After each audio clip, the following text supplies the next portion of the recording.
ಅದಕ್ಕಿಂತ ಮುಂಚಿತವಾಗಿದ್ದವರು ಗದಿಗೆಗೆ ನನ್ನ ನಮನಗಳನ್ನು ಸಲ್ಲಿಸಿ ಆಶೀರ್ವಾದ ಪಡ್ಕೊಂಡು ಶ್ರೀಗಳ ಆಶೀರ್ವಾದ ಪಡ್ಕೊಂಡು ಕಾರ್ಯನಿರ್ವಹಿಸಬೇಕು ಅಂತೇಳಿ ಸರ್.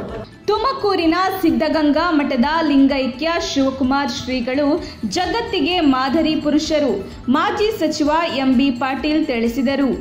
ಶನಿವಾರ ತುಮಕೂರಿನ ಸಿದ್ಧಗಂಗಾ ಮಠಕ್ಕೆ ಭೇಟಿ ನೀಡಿದ ಮಾಜಿ ಸಚಿವ ಎಂಬಿ ಪಾಟೀಲ್ ಸಿದ್ಧಗಂಗಾ ಶ್ರೀಗಳ ಗದ್ದುಗೆಗೆ ಭೇಟಿ ನೀಡಿ ಆಶೀರ್ವಾದ ಪಡೆದರು. ಬಳಿಕ ಮಾಧ್ಯಮದವರೊಂದಿಗೆ ಮಾತನಾಡಿದ ಅವರು, ಸೋಮವಾರ ಬೆಂಗಳೂರಿನ ಅರಮನೆ ಮೈದಾನದಲ್ಲಿ ಕಾಂಗ್ರೆಸ್ ಪಕ್ಷದಿಂದ ಪ್ರಚಾರ ಸಮಿತಿ ಅಧ್ಯಕ್ಷರಾಗಿ ಅಧಿಕಾರ ಸ್ವೀಕರಿಸಲಿದ್ದು, ಅದರ ಸಲುವಾಗಿ ಸಿದ್ಧಗಂಗಾ ಮಠಕ್ಕೆ ಭೇಟಿ ನೀಡಿ ಆಶೀರ್ವಾದ ಪಡೆಯಲು ಮಠಕ್ಕೆ ಆಗಮಿಸಿರುವುದಾಗಿ ತಿಳಿಸಿದರು. ತುಮಕೂರಿನ ಸಿದ್ಧಗಂಗಾ ಮಠದ ಸೇವೆ ಇಡೀ ಜಗತ್ತಿಗೆ ಮಾದರಿಯಾದ ಸೇವೆ. ಮಠದಿಂದ ಲಕ್ಷಾಂತರ ಮಕ್ಕಳಿಗೆ ವಿದ್ಯಾಭ್ಯಾಸ ನೀಡುತ್ತಿದ್ದು, ತಾವು ಕೂಡ ಹಲವು ಬಾರಿ ಶ್ರೀ ಮಠಕ್ಕೆ ಭೇಟಿ ಕೊಟ್ಟು ಹಲವು ಬಾರಿ ಕಾರ್ಯಕ್ರಮದಲ್ಲಿ ಭಾಗವಹಿಸಿದ್ದೇನೆ ಎಂದರು. ಮಾಜಿ ಮುಖ್ಯಮಂತ್ರಿ ಸಿದ್ದರಾಮಯ್ಯ ಅವರು ಶ್ರೀಗಳ ಬಗ್ಗೆ ಹೇಳಿಕೆ ನೀಡಿದ ಸಂಬಂಧ ಪ್ರತಿಕ್ರಿಯಿಸಿದ ಅವರು, ಮಾಜಿ ಮುಖ್ಯಮಂತ್ರಿ ಸಿದ್ದರಾಮಯ್ಯನವರು ಯಾವ ಅರ್ಥದಲ್ಲಿ ತಮ್ಮ ಹೇಳಿಕೆಯನ್ನು ನೀಡಿದ್ದಾರೆ ಎನ್ನುವುದನ್ನು ಈಗಾಗಲೇ ಸ್ಪಷ್ಟಪಡಿಸಿದ್ದು, ಇನ್ನು ತಮಗೂ ಹಾಗೂ ತಮ್ಮ ಪಕ್ಷಕ್ಕೂ ಸಹ ಶ್ರೀಗಳು ಹಾಗೂ ಮಠಗಳ ಸೇವೆಯ ಬಗ್ಗೆ ಅಪಾರ ಗೌರವವಿದೆ. ಹಲವು ಮಠಗಳು ದಾಸೋಹ ಹಾಗೂ ಹಲವು ಕೊಡುಗೆಗಳು ನೀಡಿದ್ದು, ರಾಜ್ಯದ ಹಲವು ಮಠಗಳಿಂದ ಹಲವು ಕಾಯಕಗಳ ಮೂಲಕ ಲಕ್ಷಾಂತರ ವಿದ್ಯಾರ್ಥಿಗಳಿಗೆ ವಿದ್ಯಾಭ್ಯಾಸ ನೀಡುತ್ತೇವೆ. ಬಡ ಜನರಿಗೆ ಸಹಾಯ ಮಾಡುವುದರ ಜೊತೆಗೆ ಉತ್ತಮ ವಿದ್ಯಾಭ್ಯಾಸವನ್ನು ವಿದ್ಯಾರ್ಥಿಗಳಿಗೆ ನೀಡುತ್ತಿದೆ. ಹಾಗಾಗಿ ತಾವು ಹಾಗೂ ಸಿದ್ದರಾಮಯ್ಯನವರು ಶ್ರೀಗಳ ಬಗ್ಗೆ ಅಪಾರವಾದ ಗೌರವವನ್ನು ಹೊಂದಿದ್ದೇವೆ. ಅವರ ಹೇಳಿಕೆ ಯಾವ ಕಾರಣಕ್ಕಾಗಿ ಅನರ್ಥವಾಗಿದೆ ಎಂಬುದನ್ನು ಸಿದ್ದರಾಮಯ್ಯನವರೇ ತಿಳಿಸಿದ್ದಾರೆ ಎಂದರು. ಇನ್ನು ವ್ಯಾಪಾರದಲ್ಲಿ ಧರ್ಮ ಸಂಘರ್ಷಕ್ಕೆ ಸಂಬಂಧಿಸಿದಂತೆ ಪ್ರತಿಕ್ರಿಯಿಸಿದ ಅವರು, ಇಂದಿನ ದಿನದಲ್ಲಿ ಇಂತಹ ಬೆಳವಣಿಗೆ ಬಹಳ ಕೆಟ್ಟದಾದ ಬೆಳವಣಿಗೆಯಾಗಿದ್ದು, ಸಮಾಜದಲ್ಲಿ ಸಾಮರಸ್ಯ ಬಹಳ ಮುಖ್ಯ. ಸಿದ್ಧಗಂಗಾ ಮಠದಲ್ಲಿ ಸಲ್ಲಿಸುತ್ತಿರುವ ಸೇವೆ ಯಾವುದೇ ಜಾತಿ ಭೇದ ಭಾವ ಧರ್ಮಗಳ ಬಗ್ಗೆ ಅಪಸ್ವರ ಭಾವವಿಲ್ಲದೆ ಸೇವೆ ನೀಡುತ್ತಿದೆ. ಆದರೆ ಇಂತಹ ಸಂದರ್ಭದಲ್ಲಿ ವ್ಯಾಪಾರ ವಹಿವಾಟಿನಲ್ಲಿ ಧರ್ಮಗಳ ಬಗ್ಗೆ ಸಂಘರ್ಷ ಏರ್ಪಡುತ್ತದೆ.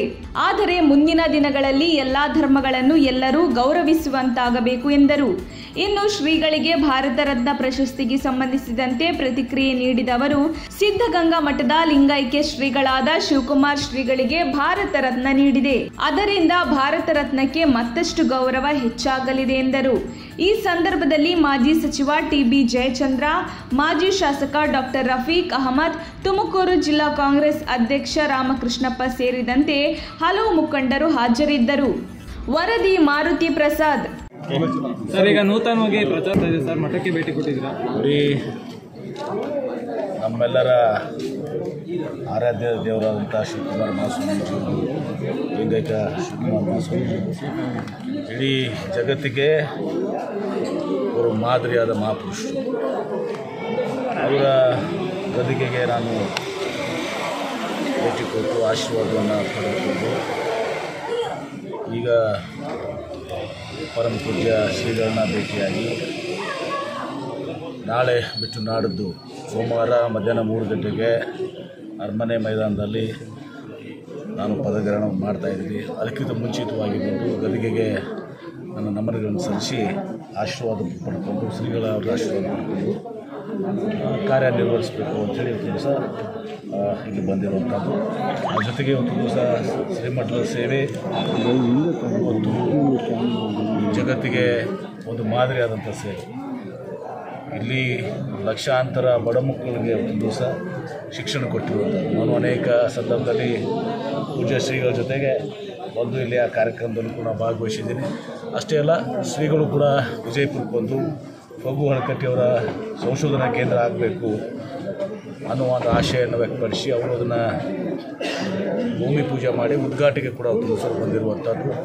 ಅದು ಕೂಡ ಭಾಳ ಯಶಸ್ವಿಯಾಗಿ ಶ್ರೀಗಳ ಒಂದು ಇದರಿಂದ ಅವರು ಫಗು ಹಳಕಟ್ಟಿಯವರ ಸಂಶೋಧನಾ ಕೇಂದ್ರ ಬಂದಾಗ ಒಮ್ಮೆ ನನಗೆ ಪೂಜ್ಯ ಶ್ರೀಗಳು